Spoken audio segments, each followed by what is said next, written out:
आयोग भाजपा से मिल करके वोटों की चोरी करता है, लोगों के नाम वोटर लिस्ट से काटता है।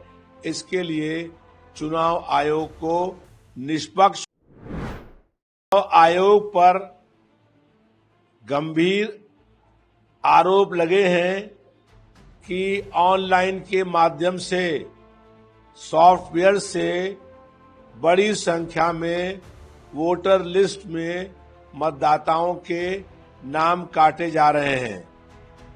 इसके लिए चुनाव आयोग को चाहिए कि वो एक वर्तमान न्यायाधीश या पूर्व न्यायाधीश से पूरी जांच कराए और जनता के मन में जो ये बात बैठ गई है कि चुनाव आयोग भाजपा से मिल करके वोटों की चोरी करता है, लोगों के नाम वोटर लिस्ट से काटता है, इसके लिए चुनाव आयोग को निष्पक्ष होना चाहिए और वो भारतीय जनता पार्टी के एक विंग के रूप में काम नहीं करे। जब बहुत बड़े पैमाने पर वोटर लिस्ट में लोगों के नाम कटते हैं तब ये आरोप लगाना होता है।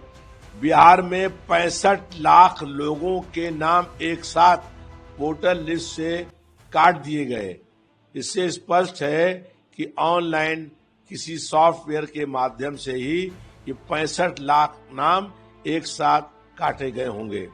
जनता के वोटों की रक्षा करना लोकतंत्र की रक्षा करना है और अगर विपक्ष के नेता राहुल गांधी जी ने आरोप लगाए हैं तो चुनाव आयोग को किसी न्यायाधीश से इस पर पूरी जांच करानी चाहिए, जिससे जनता के सामने स्थिति स्पष्ट हो।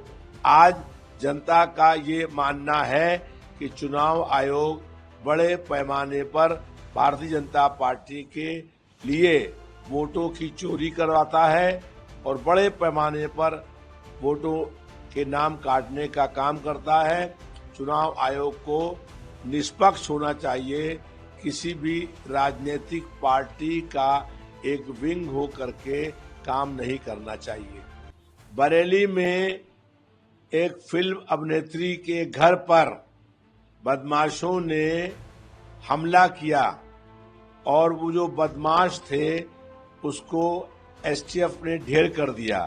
लेकिन सवाल ये है कि उन बदमाशों के पास इंटरनेशनल हथियार कैसे आए।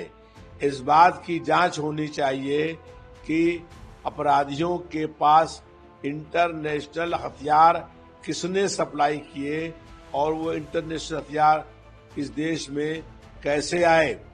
वो लोग उत्तर प्रदेश में खौफ का माहौल पैदा करना चाहते थे, इसलिए पूरी जांच होनी चाहिए कि ये हथियार उन्हें कैसे किसने दिए थे। दीपक जो नीट की परीक्षा में उत्तीर्ण हो गया था और वो डॉक्टर बनने वाला था, उसको गौ तस्करों ने पीट पीट करके मार डाला और भाजपा की सरकार के राज में पूरे प्रदेश में गुंडा माफिया जंगल राज कायम हो गया है। अपराधी बेखौफ हो गए हैं और जनता भयभीत है।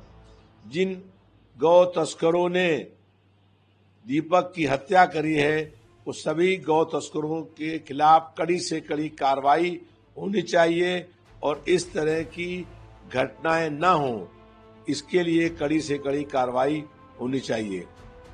पहले जो कुत्ते पालतू होते हैं वो घर में पलते हैं और जिन कुत्तों को आवारा कह रहे हैं उनको आवारा नहीं कहना चाहिए, उन्हें बेसहारा कहना चाहिए। और जो कुत्ते पागल हो गए हैं उनको किसी ऐसे स्थान पर बंद करना चाहिए ताकि वो जनता के बीच में आकर के किसी को काट ना पाए। लेकिन ये कहना कि उनको आजीवन कारावास हो गया है, ये शब्द ठीक नहीं है। उनको भी किसी कुत्ते पालने के किसी केंद्र के अंदर रखना चाहिए।